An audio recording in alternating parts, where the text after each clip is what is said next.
Hey guys, welcome to the Grumpy Dungeon Master Show. I'm Jay. I'm Chris. God, you are so slow on those intros, man. Oh, and we have a special guest with us today. Hey, this is Jeff. Nice to be with you guys.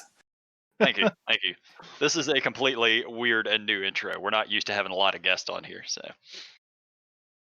Yeah, Uh, you're our third, I think, right now. We had a podcaster friend of ours who was a DM that came on before, and then we had a good friend of ours who runs a LARP. So you would be our first actual official published dungeon master who's actually written official content. So you're the gold standard for us. in a sense. First of many, Setting the bar. hopefully. The first of many. So when we kick it off, Jeff, why don't you tell everybody, I guess, just a little background of who you are and what you've done, and we just go from there. Yeah, sure. So, yeah, I've been, DMing D&D for, probably 30 years now, right? And I started writing content, I guess it was maybe 9 years ago.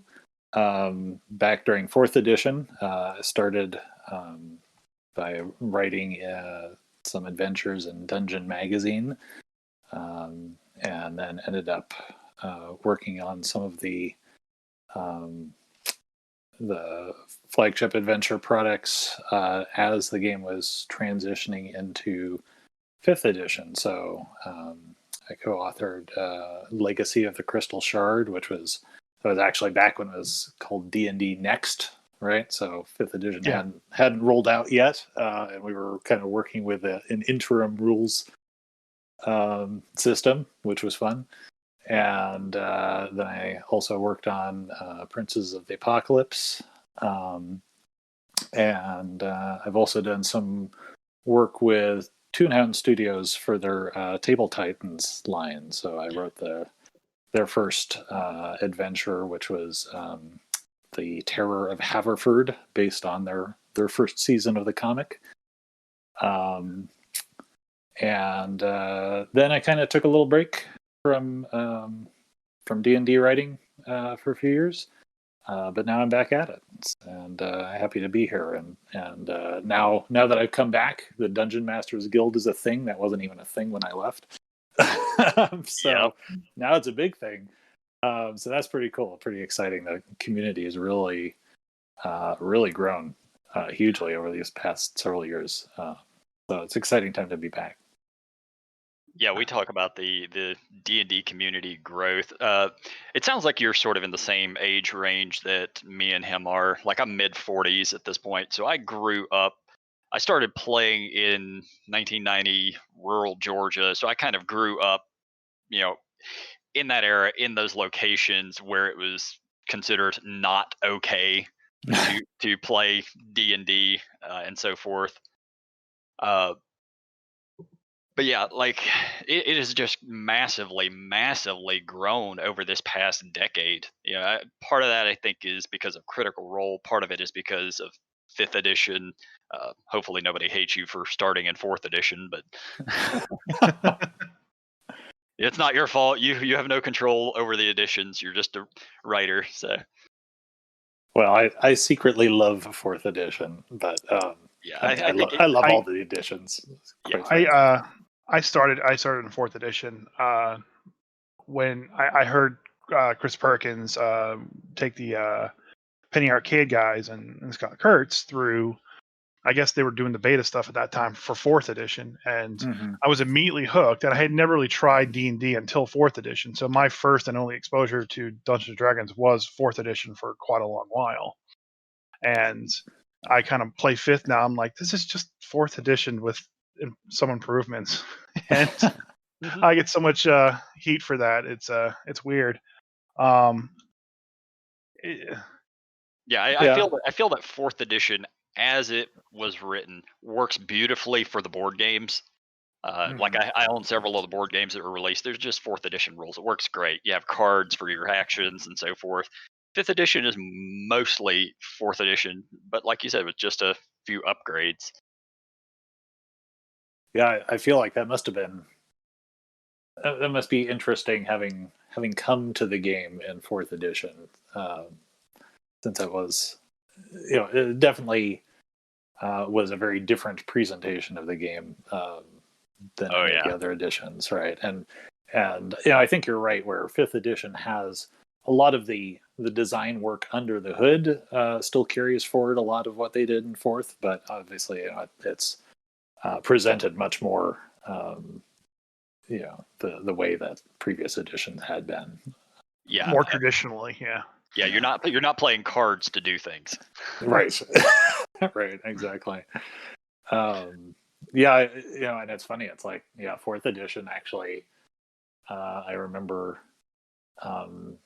getting started on that edition through the D&D miniatures game that they had launched, and I think they relaunched that with their second edition that was updated with basically a stripped down version of the fourth edition rule set.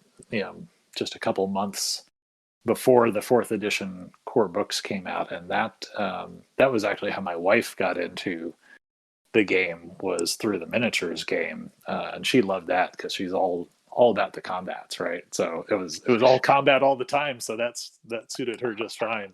Person from my own heart. Then I tried to pull her in on my tabletop game, and we would get to the story bits, and she'd just be like, "This is boring." I'm checking out. You guys let me know when it's time to roll dice. Sounds sounds like your wife there. She's on character number 5 of the campaign. I almost have the opposite problem. My wife likes to. My wife wants more of the role playing content and the interesting story elements to kind of happen. I'm like, yeah, but the combat. You want to do the combat? She's like, I'll do the combat, but I want to have intricate stories and stuff. So it's kind of weird. She keeps getting intricate backgrounds that end up leading to her intricate death. We've been playing Rime of the Frost Maiden on our Twitch stream, and like I said, she's on her third character because the first one was killed by a Grell. The second one turned on the party because they were going straight evil and aligning themselves with the Frost Maiden. And her next one, I was like, you know what? You're an intellect devourer inside of this character, and you're trying to figure out just your way in life and trying to find your mind flayer. Well, they just so happen to find a mind flayer, and now she's basically retiring that character and starting another one. So she's burning through characters quite a lot nowadays. But she's created a whole new one with this intricate backstory, and she's made a little model and everything. And she's just looking forward to doing it, and it's going to be very interesting. So you said you started D&D as a whole, like around fourth edition, or were you playing like third and stuff before that? No, I played. If he's been going for 30 years, you're either a red box or second edition guy. Yeah, so I came into it right when second edition hit the market. Yeah. But it was funny because I didn't start with second edition. I started with first edition. I only remember that second edition was a thing because I remember seeing another kid in my class, pull out his second edition player's handbook in homeroom. I didn't even know what it was, right? And he said, "Oh yeah, it's this game, me and my friends play. It's cool, And so that was what kind of piqued my interest. But I didn't end up playing with him, at least not initially. I didn't have anybody to kind of shepherd me into the game, and so I ended up going to the local library to see if they had any of the books, and they had this old beat up copy of the first edition Dungeon Master's Guide. So I checked that out, and anybody who has read the old first edition Dungeon Master's Guide probably knows it as the most arcane of any edition, any rule set. And so here I was. This was my first introduction to the game, was reading through that book. And unfortunately, the library did not have copies of the player's handbook or the monster manual. And so I was trying to learn how this game worked without a copy of the player's handbook, just by reading the Dungeon Master's Guide and inferring everything that they were referencing, but not actually stating out loud, because there was this other book that I'm not even sure I realized I was missing. So you're getting like secondhand information. You don't actually have the rule set in front of you. Right. Yeah. Wow. And so I kind of, reverse engineered the game from what I could piece together from the dungeon, from the DMG. And they had like a stripped down list of monster stats in one of the appendices. And so I took that and just kind of created what I thought a character sheet was supposed to look like, and grabbed one of my friends and we started playing. Wow. Damn, talk about creativity right there. That's, when I first started out, I started with Redbox Edition and very quickly went to Advanced Dungeons and Dragons, as they called it. It was basically second ed. Mm-hmm. And I once again, rural Georgia, not a lot of D&D players out there. So it was me and one friend who played. That was it for like several years. I didn't really start playing with large groups until mid 90s when I moved to a bigger city.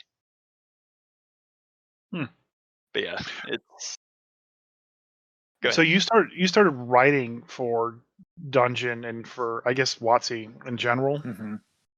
In fourth edition. Then how did you get to that point? So at that point, it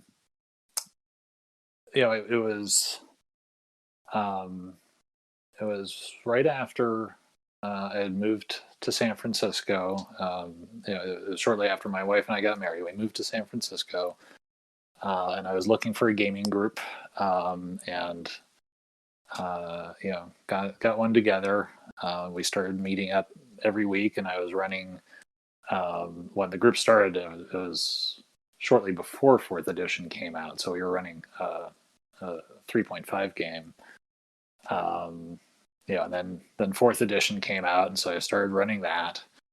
And that was the first time that I'd ever had like a really regular D&D game with a stable group of people. I mean, I had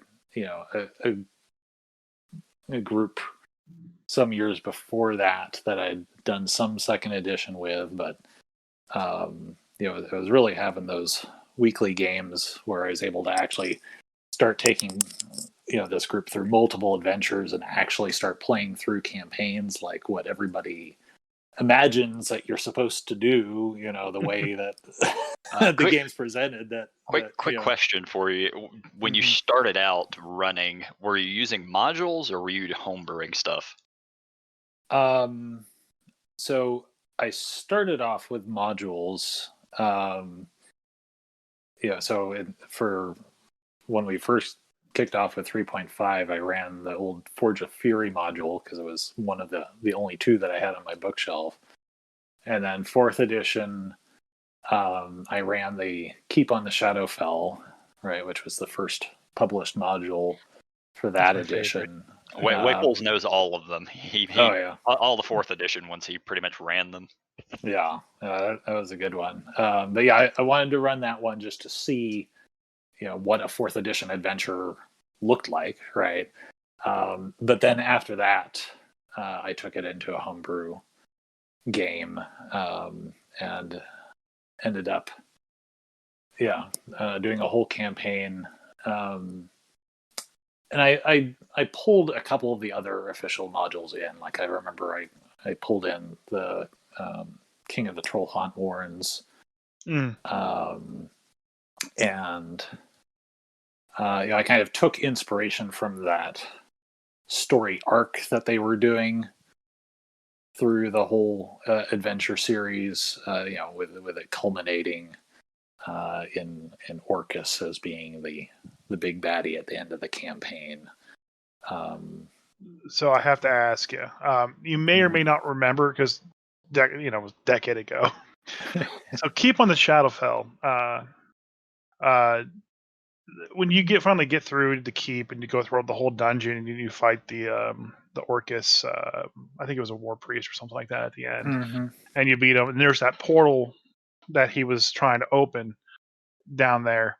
Did your players by chance walk through that? No, but Okay, from what I'm hearing about your group, it doesn't surprise me at all. Yours did. So yeah, I explained the portal. I explained Orcus's hand coming out and doing stuff, and they're like, "This is a good idea." And they almost lock hands and just skip into the portal. I'm like, "You're all instantly dead. Reroll new characters." Just. Oh man. And they were upset too. Like, what do you mean it instantly kills us? Like, you're dead. You're brought to a situation that you cannot be. Your life force is drained from you to walk through this portal. And they're like, man, it sucks. But at least you stopped the big bad. I guess that's what really matters. Yeah. And what's weird too is I actually pulled in a bunch of that the troll stuff as well too in mind, because once I finished with Keep of the Shadowfell, I kind of went off script, just almost like you did too. And I remember at that point in time there was an expansion book with monsters, and I tried to focus them on the black dragon that was in the swamp south of Fallcrest, and try to use some of the Warforged corpse collecting monsters that they had in there, and I like those a lot. So that's kind of how I turned my group before the 4E collapse happened. That's what I'll call it. Yeah. So, but at any rate, so it was running that campaign, running for that group, week after week, and I was also, had a subscription to the Dungeon and Dragon magazines, and was mining those for ideas and content as well. When I finally got the idea of pitching some stuff to them, and I only mention my own campaign because it was really, it is really running games, in my mind at least. That's kind of the forge where, design ideas come from, right? Yeah, I mean, it's even as now an experienced designer, it's like I can sit here all week and work on adventures to publish, or work on other kind of content, and systems and whatnot. But at the end of the day, it always comes back to actually running a game, and having that kind of living experience going, that really provides the inspiration to be like, okay, what now, what do I want to make for this game? What more can I add and provide for other people to have experiences, right? But otherwise, it feels too theoretical, almost, to be writing for something that you're not actively playing. And so it was really kind of being born out of having of doing all that play week after week, that all of a sudden all these ideas started bubbling up, and I started thinking, hey, maybe I can publish some of this stuff. So yeah, the first thing that I ended up, well, no, it wasn't the first thing I pitched. I sent the magazines several pitches, and got a couple of rejections back. But I finally pitched them one idea, and the first one that they bid on was for this custom injury system that I had developed and I was using with my home game, where in 4th edition, it was kind of the first edition where they had really tried to get away from the idea of the cleric being the necessary group healer, you know, and so provided the ability for all characters to heal themselves through the use of their healing surges. Yeah, earlier editions, you did not survive if you didn't have a cleric with you. Right. It was a necessity. And so, which I thought was a cool idea, but then, what ended up happening in the game, as we would play, is just, everybody would be fighting, and I'm noticing, two things. Number one, that it's dreadfully hard to actually kill the party off because they've got so many resources. And number two, that as we were doing these combats, people would keep dropping, during the combat, and then healing themselves or healing each other and whatnot. And there was almost this sense that it's like, it was better, rather than quote unquote wasting your action to heal somebody while they've still got hit points remaining. It was better to let them to just drop, because there were no negative hit points. They would just drop to 0, and then you could heal them from 0. And they'd receive the full benefit of that healing, and then stand back up and keep fighting. I was trying to think of some way to, to make getting dropped on the battlefield sting a little bit more. To not to penalize players necessarily, but just to make them feel like, oh, maybe it would be a good idea if we didn't just let our characters get cut down left and right. And so that was where that idea came from. And then at the time, in my game at home, I had actually done it up as like a little deck of cards where I had written up all these different injuries and made them into a deck of cards that my players would draw from every time they got injured. And so when I originally pitched the idea, I thought, I'll have to put this into a rollable table or something, because D&D likes rolls. Right, yeah. But then I noticed that that some of the other products that WotC was launching at that time were starting to include decks of cards, and I thought, maybe they would be open to the idea of a printable card deck for this. So I pitched it to them, and sure enough, they were interested. And so that was the Less Death, More Danger was my first publication there with the printable injury deck. And then after that, I pitched them some adventure ideas, and that was how I got started writing for Dungeon Magazine. Yeah, Chris, I know he had his own injury table, I think, for 4th edition also, was it? Mm-hmm. It was actually for 5th. Okay. I modified the Fantasy Flight Star Wars critical injury table. So like if there was a critical hit on a player, they would suffer an injury of some kind, but like, disadvantage on your next attack or something along those lines. Just to kind of give a little more flair to, the combat. Mm-hmm. It was funny you mentioned that you got kind of annoyed at the people dropping and just coming right back up. As I mentioned earlier, Jay and I play a LARP together, and and the whole concept of that game is we call it the one body game, where you just kind of wait for the fighters to drop and you hit them with your lowest healing spell to bring them back up, and they just keep on trucking. And that's my job. I'm the fighter. Jay is actually the healer.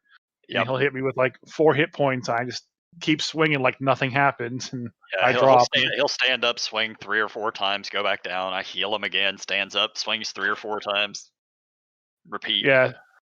So that the one body game is just something we just have accepted as like just always happens. Yeah, I'm having trouble even getting to that in my Rime of the Frost Maiden campaign right now. One of my players rolled up. Be aware, we try to avoid Frost Maiden spoilers as much as possible. So just okay, yeah. Nothing to do with the story, but yeah, one of my players rolled up a Twilight cleric from Tasha's, Mm-hmm. where he can use his channel divinity to do an aura that gives the entire party temp hit points every round for the entire encounter. It's just monstrous. Oh yeah, so I'm playing in another campaign. It's not Frost Maiden, but yeah, we have two clerics with us, and one of them like he'll just burn his 5th level slot for aid every morning. So we're all running around with like 20 or 30 extra hit points. My group doesn't have any healers, so It's funny because this is the first campaign with this group of players that we've ever had a cleric. Like when normally we don't have clerics, we might have a bard or something with healing word, and we just let people drop, and here's you a healing word, get back up, keep going. So, my group goes with the mentality of we just hit it first and the hardest, and we will win, right? Question mark. and how many have died so far? 3. That's pretty low. Yeah, the only thing I modified that was custom for Icewind Dale was I made The this whole campaign. At this point in time, the whole campaign, and I've talked to you about that. But I made cold weather clothing that had durability on it, so when they took like 5 points of damage, they would knock off like a level of durability on the cold weather clothing, because I wanted the weather and the effects to actually matter. And like you just throw on cold weather clothing and everything is perfectly fine as long as you don't get wet. And I'm like, well, we're not tracking things getting wet, so we'll just track things, the durability of the clothing, and you just have it like deteriorate over time, from combat or a bad wilderness encounter of some kind. And it never panned out. Just they kept to the roads and kept moving and stuff like that, and it kind of fell by the wayside. I tend to find a lot of the cool tables that I make that are extra additions to kind of like fill in a gap or make things a little more thematic, that I usually tend to forget to implement them as much as I want to, and the ideas fall aside for just more core mechanics than anything else. Yeah, like earlier editions were very, here's alternate rules, here's your tables for this stuff. And as the game has progressed, as D&D's changed over the years, it's gotten a lot more streamlined. So you have less tables and less alternate rules. But yeah, it works out fine because it's a role-playing game, so you can modify or add whatever you want here and there. It's just you get a lot less official stuff of that nature. Yeah, and Chris, my experience has been the same as yours. Where I also tried to come up with some stuff at the beginning of my campaign to to try to impress a little bit more the survival challenges of the setting, and like yours. is almost redundant at this point. It's just again, the characters have so many resources that any challenges I try to throw at them that way often end up being trivial, even with my modifications. And then B, it's just there's more important and interesting stuff to do. There's a whole world of adventure for them to go do, and even I can't be bothered tracking all the travel and survival stuff. So it's okay, on to the next. Yep. Yeah, my guys just go from one location to the next in like clockwork. Initially when I started the Icewind Dale campaign, it was okay, well, I'm going to track your weight, I'm going to track the supplies and so forth. And the farther we get into it, they just now at this point they've all got dog sleds, they've got axe beaks, they can just carry whatever they need to. So the whole tracking, it's kind of pointless for the most point. Yeah, one thing that's actually beneficial on my end is I use D&D Beyond for all the character sheets, and I always thought that players could carry too much stuff. So being able to toggle on the variant encumbrance rule and having it just automatically be there and affect the character sheet without the players really have to interacting much with it helps out quite a lot. It's something that's hands off for me. I don't have to monitor it. The players do, and it's automatically already factored into that sheet, which is really kind of cool. Yeah, we're using that as well, and I agree. That's the one thing that it has been. It has enough of an effect that that it changes their behavior a little bit, but it's not. It's not sucking away time at the table. So. Yeah, and it's helped out too, because like I always like playing the dwarf that carries everything a lot of the times, and I'm always playing strength characters, so I can always still kind of carry everything, even with variant encumbrance. You are Nodwick. But it had the effect because, like, in the current dungeon they're going through, they got into a room that had a lot of treasure, and they were like, "All right, we'll come back for this later," and that's the effect that I wanted versus my experience in fourth edition, which is like, "Oh, it's a entire hoard of silver coins from a white dragon. Okay, we'll just carry that all with us. Yeah, it's 7.5 tons, but coin weight doesn't matter." So, right. We'll just put it all in a single bag of holding. So when you actually get a chance to work on like Legacy of the Crystal Shard and the Princess of the Apocalypse, like how was it working with WotC as a huge project like that? How was that experience? Like, what did they actually ask you to do? I guess. Yeah. So usually they're coming to me with a design pitch, right? This kind of it's kind of the other way around, from working with the magazines where I was pitching them ideas, and with a big project like that, they'll come to me with their ideas and say, okay, here's kind of our concept. Does this sound like something you're interested in? And if yes, then okay, then they come back with their outline, for the project. And sometimes they'll have a very specific piece that they want me to work on, and sometimes they'll be a little more open in terms of, okay, which part or what parts of this do you want to take on? But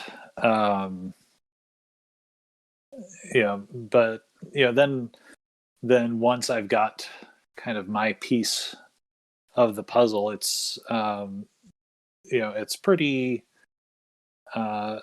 independent. It's not I'm not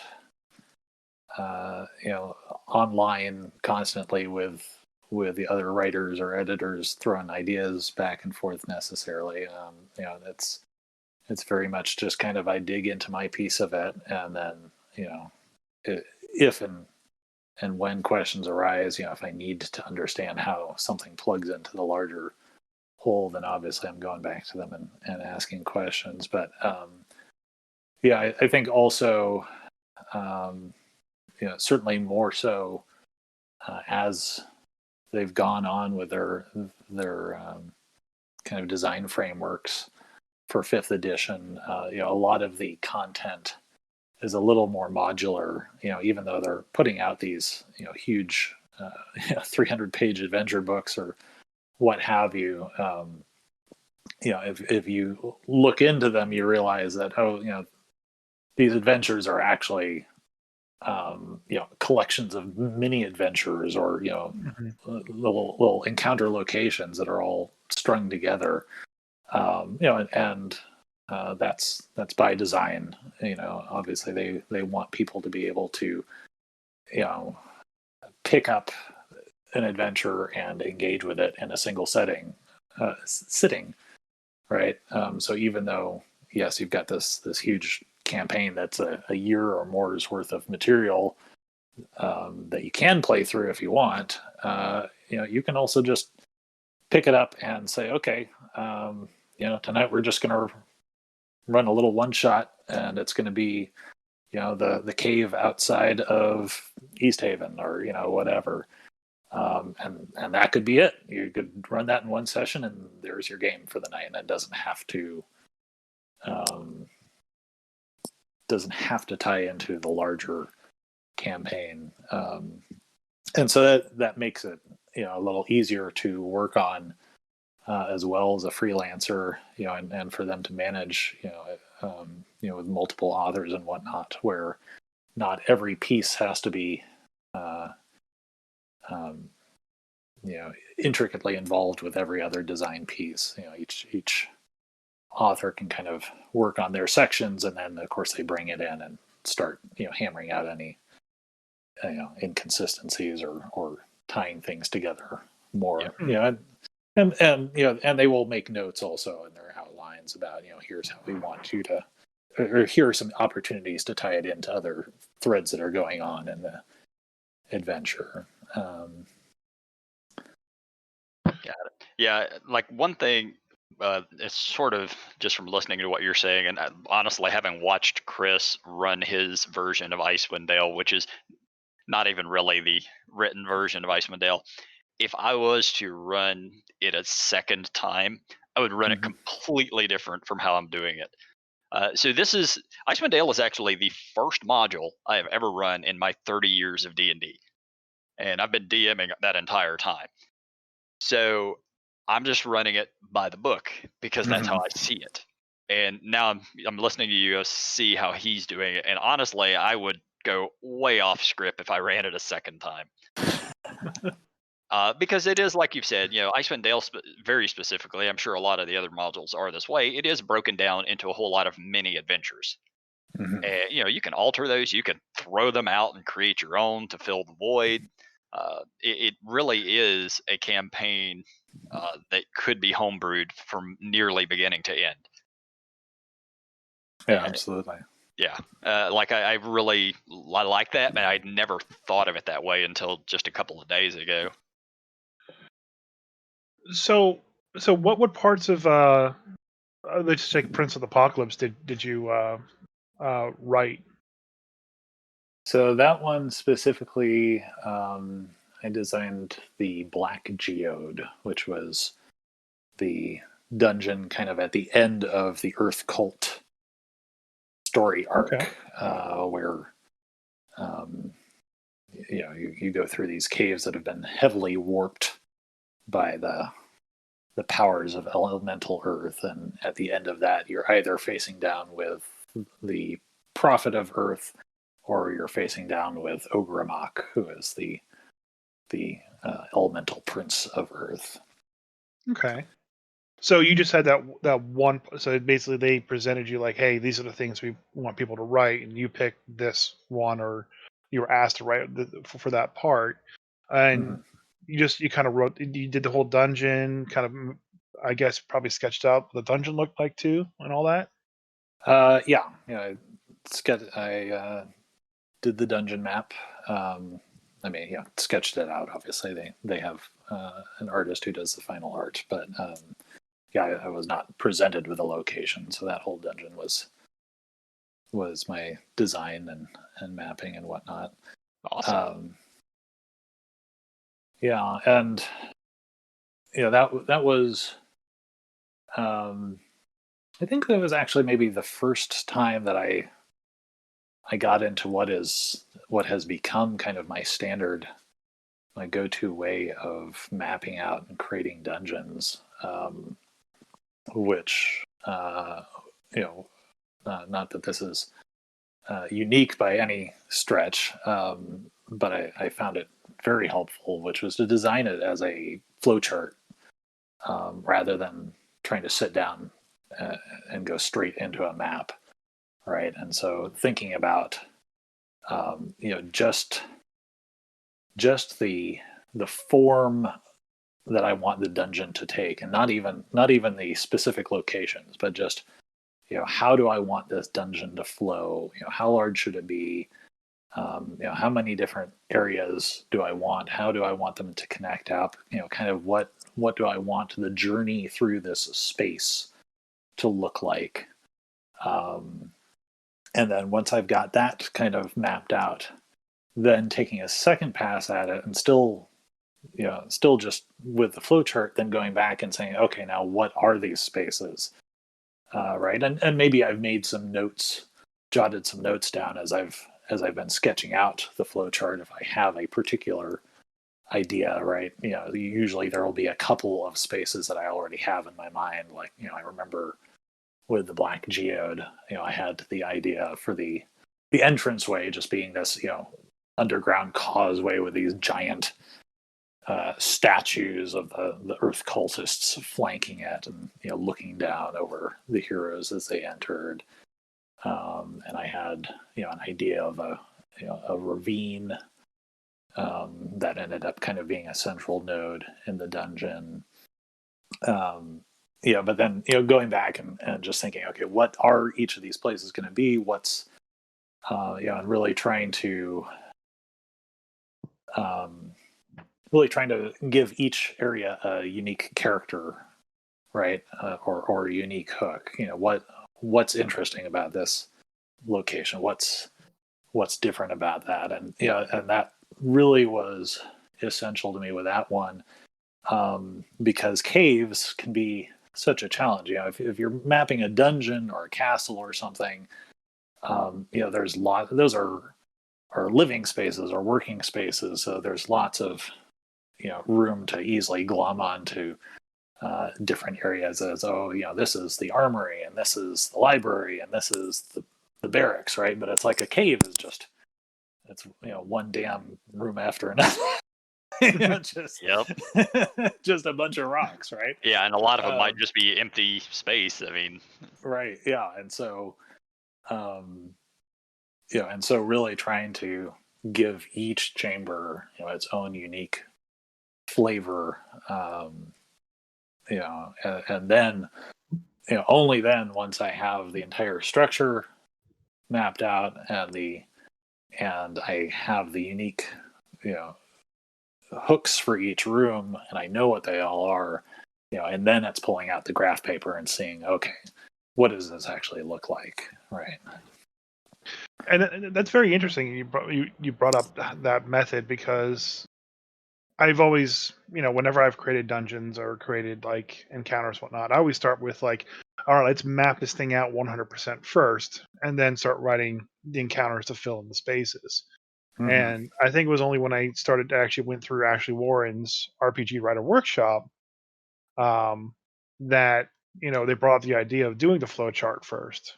And it's weird to me that I didn't think of that, because I come from a technical writer background, where the first thing I have to do is come up with the outline first and make a flowchart of it. So I don't know why I never made that connection when it comes to creating dungeons, or even creating a homebrew world. yes, It's something I've yeah, started doing now, but it's just weird that I never thought of it that way.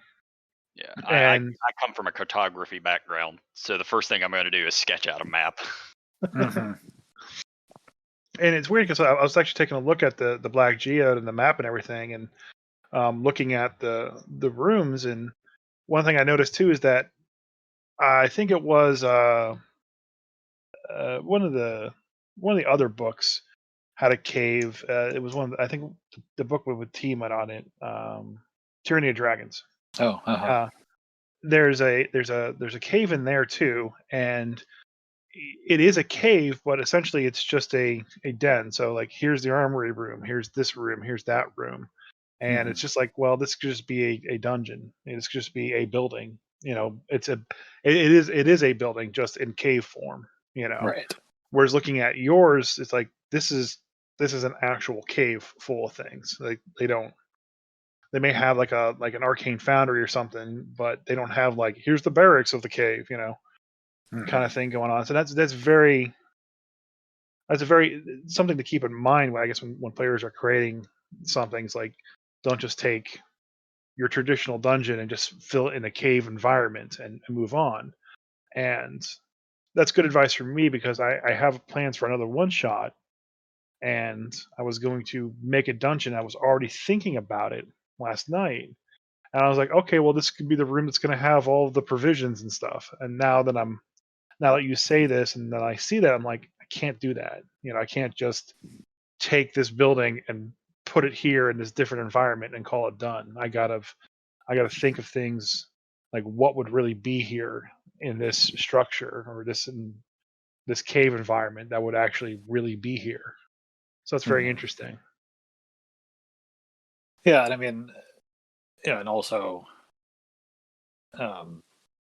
obviously, anytime you've got residents in the dungeon, yes, they're going to need a place to sleep. Yes, they're going to need provisions, but at the same time,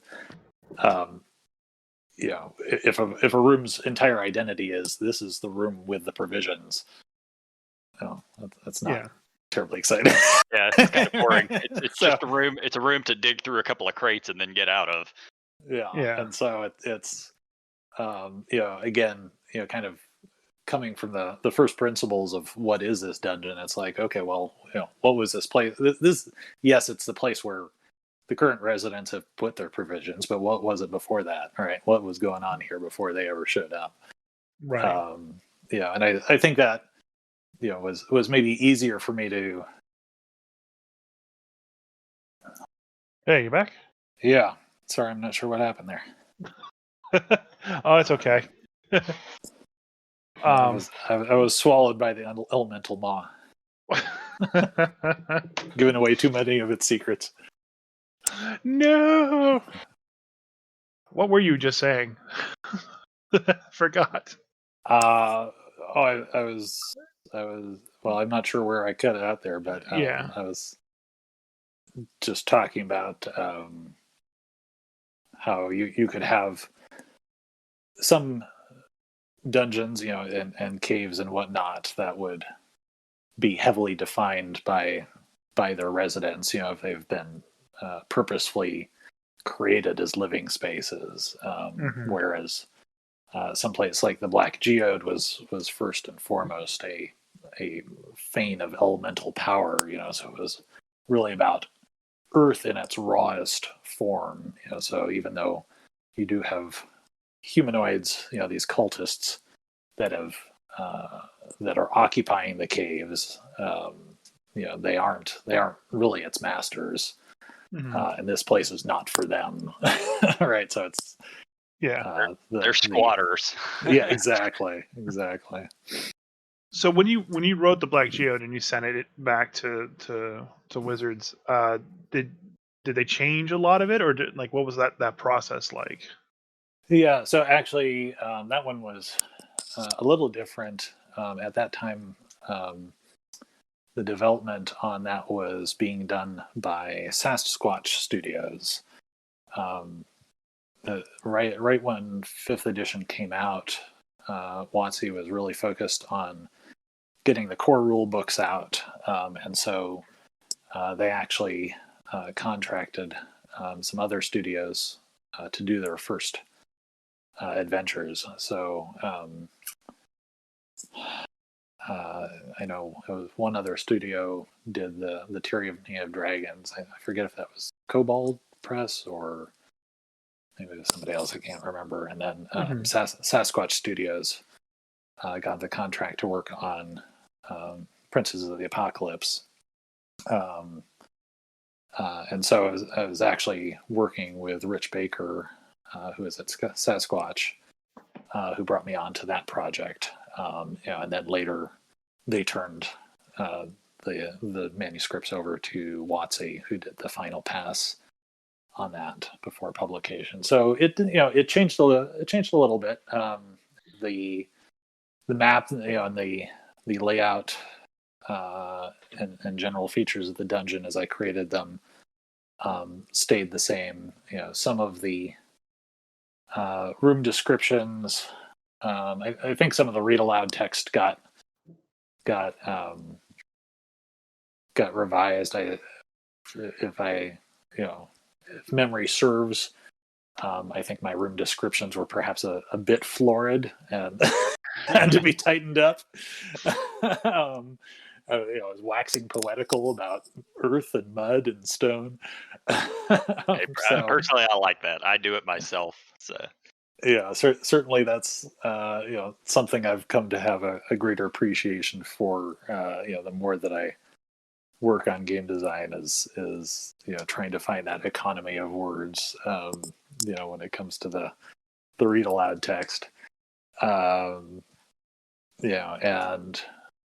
maybe one or two of the encounters changed a little bit. I think they toned down the Ogremock encounter from my initial concept, or maybe toned down isn't the right word. I think I had scripted it a little bit more heavily, and I think they just kind of opened that up a little bit more. But but mostly, certainly recognizable in its final form. For the most part, they ran with what you gave them. So yeah. You had mentioned earlier you were back at it.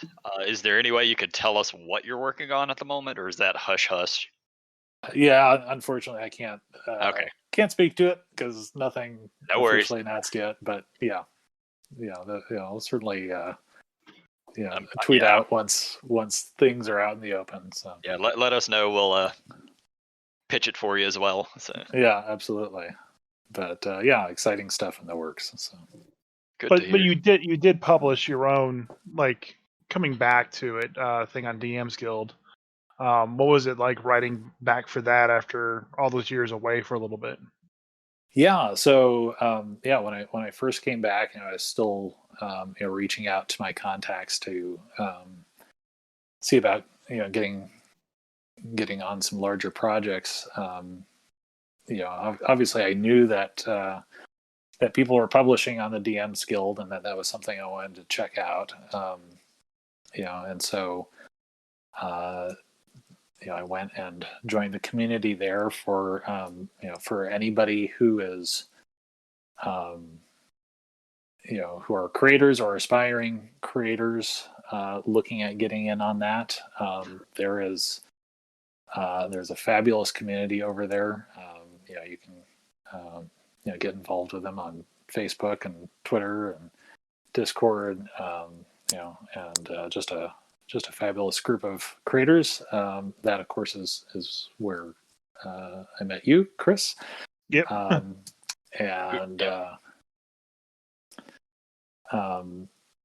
so went there and decided to try my hand at self-publishing, and that's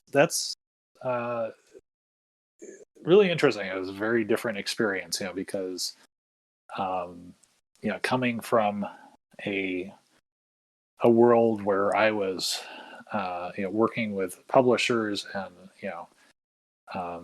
either pitching concepts or being pitched concepts, and just kind of my only job was writing and design, where it was okay, take this concept, bang out a manuscript and hand it in and call it a day, to this world of self-publishing where it's like, okay, well, before I even do that, I first have to think, what can I even put on here that anybody is going to be interested in, right? Because it's doing the market research, right? And then, of course, doing the design, and then you got to do layout, and then you've got to source art, and then you have to publish, and then you have to do marketing, and all these things that I've never done before. So hey, Chris, he literally described everything you've been doing the past year. The marketing's the hard part, man. I still don't have a huge grasp on that, but it I haven't done anything from definitely professional, I guess, from actually like working with a publishing company or anything like that. But it was almost otherworldly trying to get my publications out there. Like, I had the idea, I had the modules, I had the fights, and here I can take going from like my notes of how things should go, and then actually putting them in like a template and a layout and make it readable and flow correctly. Just the amount of extra work that had to go into that was, I definitely underestimated how much extra work goes into actually making something presentable. And it's really weird that I had that kind of weird epiphany because I come from a technical writing background. I've written user manuals and, software development sheets and STDs, SVDs, all these technical documents. And at the end of the day, a campaign guide is just a technical manual to me. Right. And it's just like it was very interesting seeing how much extra work it took to actually get it to that point. And I went through yours. I think it's called Willow's Wrath. Willow's Wrath. Yes, Willow's Wrath. Yeah. Yeah, and it just it's very interesting. And I think I bought everyone's. I was part of the RPG writer workshop in the summer and fall of last year, and I bought everyone's publication from the summer course. Everyone that I could find. It's something like 100 different people Right. with publications, and just seeing how different it was from each person. How some people had the idea of formatting and how to get all the stuff in there. You really need to have a huge skill set to be able to publish your own thing, and I can see why people reach out and have other people do layouts or do editing and whatnot. I'm very lucky in that my wife is a very good editor. So I can type everything up, and I code her. It's like, "Hey, sweetie, I got the first draft done, and yes, I read through it, and I promise you, I've caught most of the errors." And then that's a total lie, and then I give it to her. Right. And then he sends it to me, and then I'm like, nope, that's wrong. That's wrong. That's wrong. And yeah, so I had to lean on my friends and family considerably in order to get the first publication done. But when it was done and out there, it was a weird euphoria kind of thing. Like, here's something that you've actually put out there in the world that people can see. And just to kind of see how many people from that summer course have now moved on to other things and are doing more modules and, collaborating with other people and just kind of almost making or trying to make a career out of it as well. It's very, very interesting how many opportunities there are with the DMs Guild. And I had always looked at it kind of like, well, if I publish on there, no one's ever going to notice it. No one's ever going to notice, I'm just going to be drowned out by the huge number of submissions that happen on a DMs Guild on a daily basis.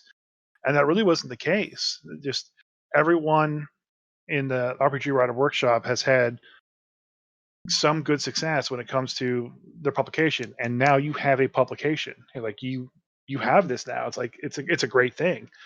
And so I can't thank DMs Guild enough for just being there as a resource. Yeah, it's an awesome location and really has enabled this community.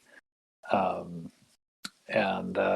yeah, one of my realizations as I started working on it and got more involved with that creator community is just how many opportunities there are to get involved, because again, I'm coming in from a writing and design standpoint, but then coming into it, obviously you've got artists, you've got editors, but yeah, you've got people doing layout. It's like, that hadn't even occurred to me that, oh yes, there are people who all they do is lay out other people's adventures, right?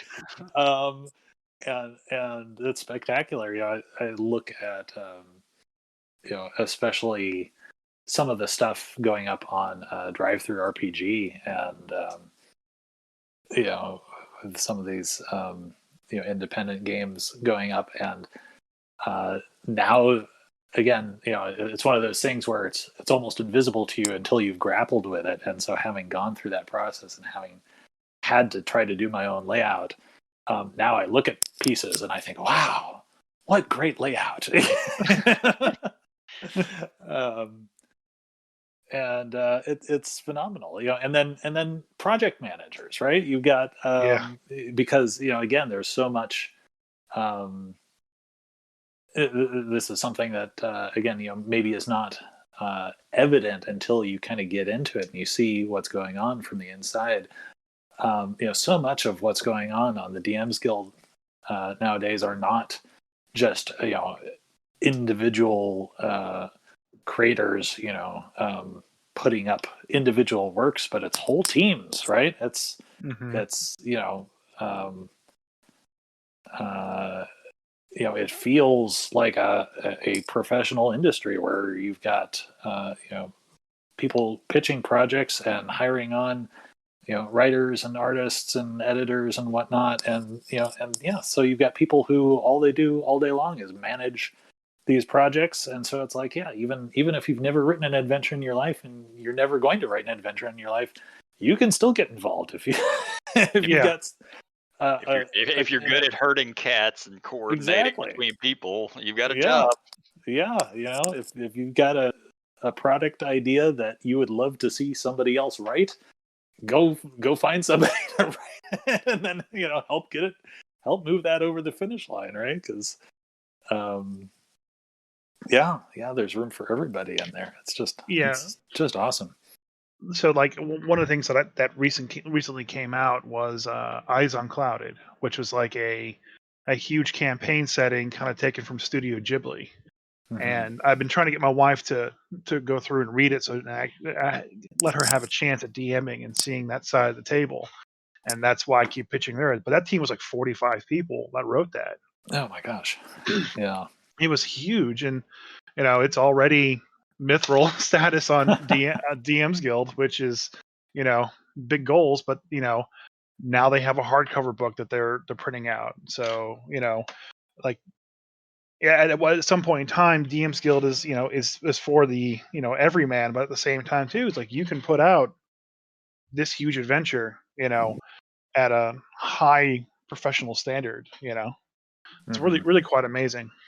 Yeah. And then, of course, like with you, I find the marketing to be, one of the hardest parts to wrap my head around. Yeah. But again, part of the benefit of getting in on a group project like that is, now you're marketing it not just to your network, you're marketing it to the network of every person who contributed to that project, right? So, absolutely gonna see more success that way. Yeah, like so far my marketing tactic is just spam Twitter and Facebook until everybody hates me or buys it and tells me to stop. So, but to be fair, my first publication is approaching gold medal at the moment, which is that's awesome. I think I'm like a 350 or around that mark. That's less than a year since you put it out. But I owe it all to the artist, the cover artist that a friend of mine. I commissioned her to do the drawing and to draw that Icewind Devil, the Ice Devil in the ice cube, and like the adventure could be total crap. I think people just bought it just for that picture alone. So it's a great cover. If it has great artwork, people will notice it. They'll at least then look more into it. If it's just a rehashed, reused piece of art, not going to get as many views on it. I like that cover art so much. I actually printed it out on a piece of canvas, and it's hanging in my room. I have been thinking about doing that with some of mine because I love all that artwork. I'm very lucky in that I have a lot of through the LARP specifically. I have a lot of contacts, a lot of people who are very good artists. And the second one was Adam Schumpert, wasn't it? Yeah, Adam Schumpert.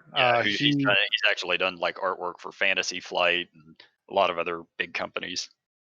Yeah, nice. Have you ever seen the game Android Netrunner? All the RPG books in the box set is his artwork. So I have access to the art side of things, and that's taken care of. I just have to come up with the financial backing to pay for them. So I don't have between the stock art that I can use on DM's Guild and them creating individual pieces. I think I'm good with art. All I have to handle is the writing. Yeah.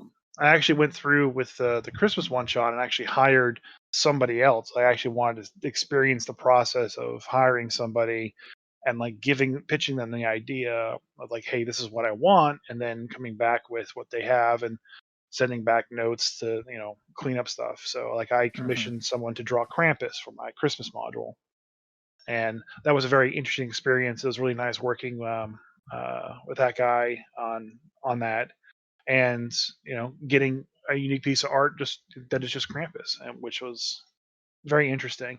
So I'm trying to use DM's Guild and use all the connections that I've made at RPG Writer Workshop to kind of experience that idea and actually hire people. And I'm actually thinking of hiring a layout artist next time. Even though I can do the layout, I want to see like what their process is, so I can get a better understanding and hopefully make my layouts better in the future. Right. And Yeah. so that's I know that I like making a lot of projects, and the dream is to get something officially published.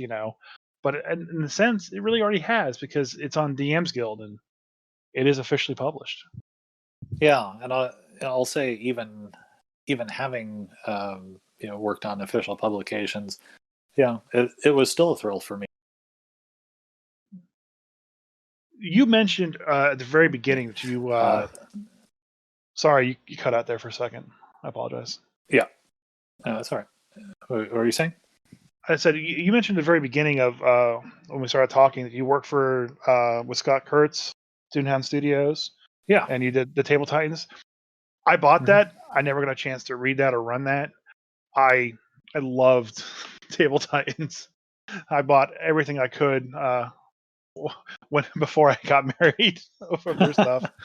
What was it like working for like a famous person and like their kind of creation? Was that any different than like working for WotC? It was certainly different. It was a lot of fun. I enjoyed working with the guys over at Toonhound Studios. Scott is just so he effuses enthusiasm and excitement, for the game, in a way that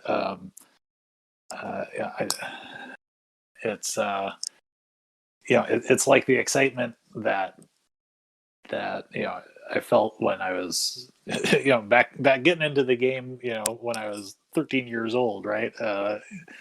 Where just everything is new and exciting, and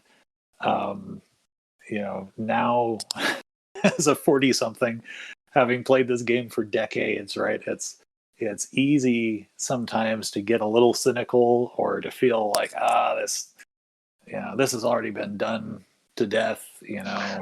That's literally our last podcast episode. Everything's been done before.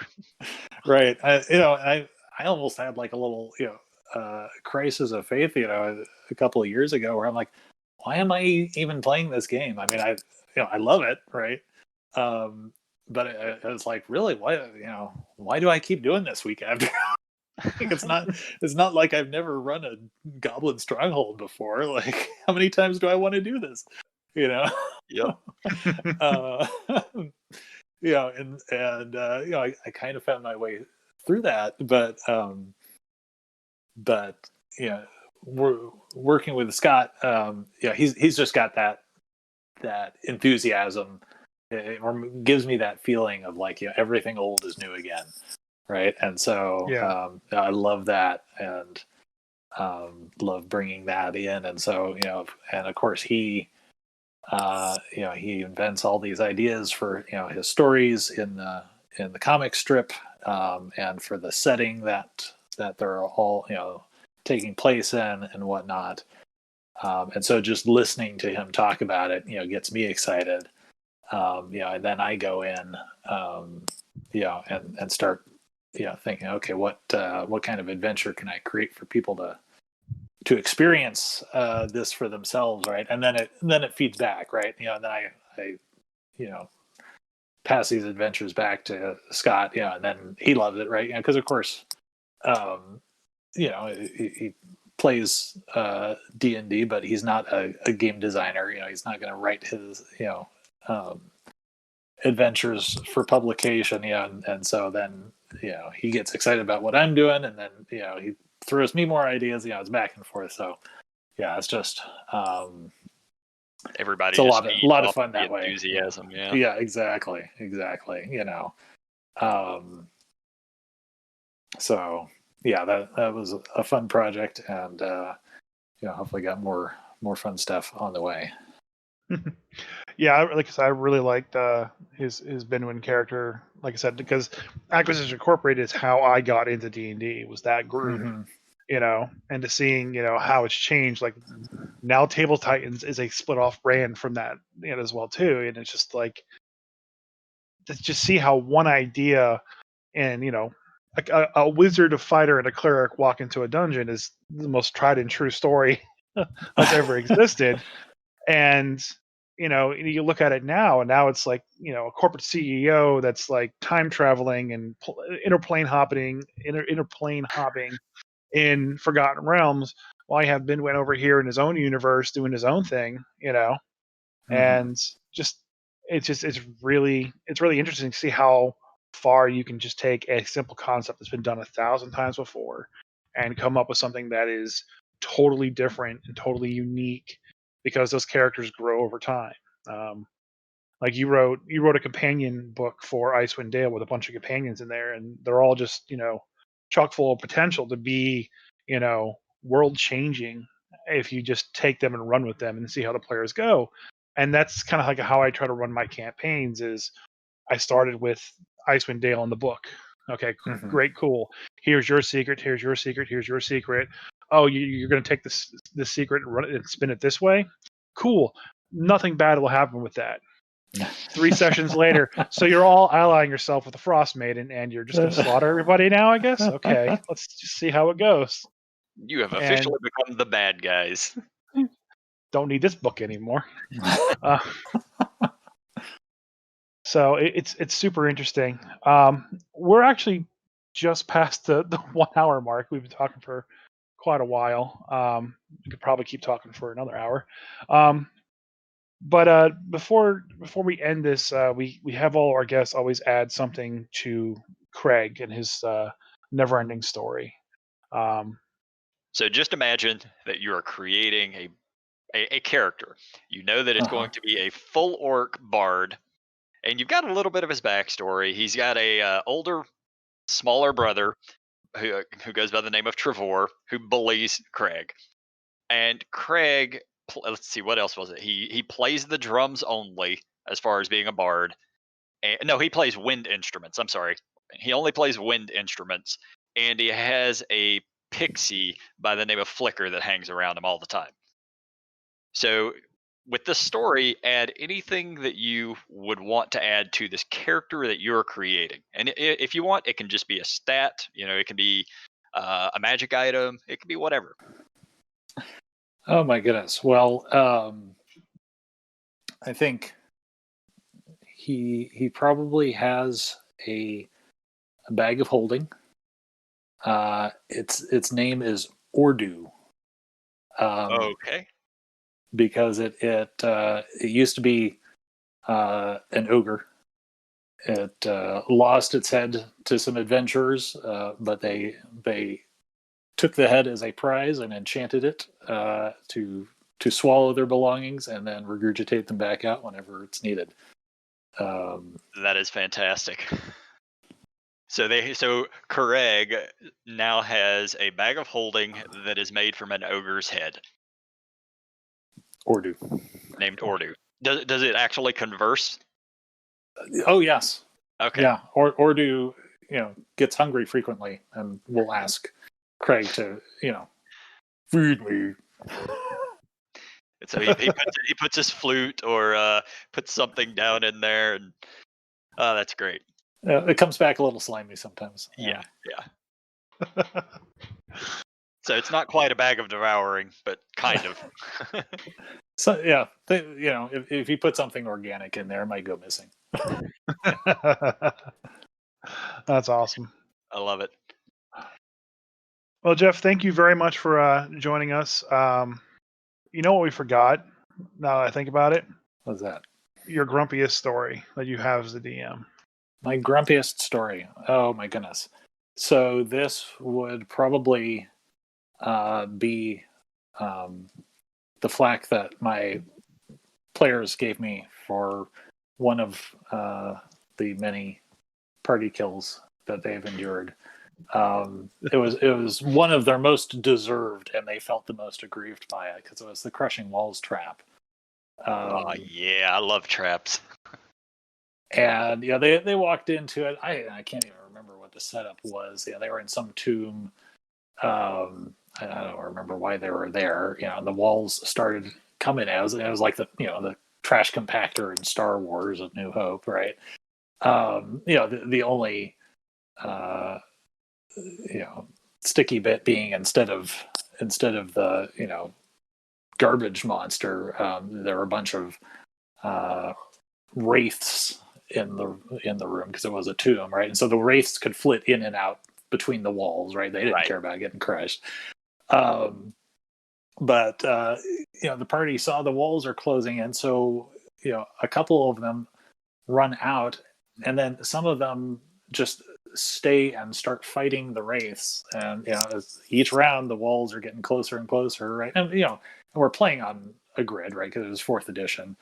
So we had the map out, and it's like each round I would move those walls 1 square closer so they can see very clearly what's happening and exactly how many rounds they have.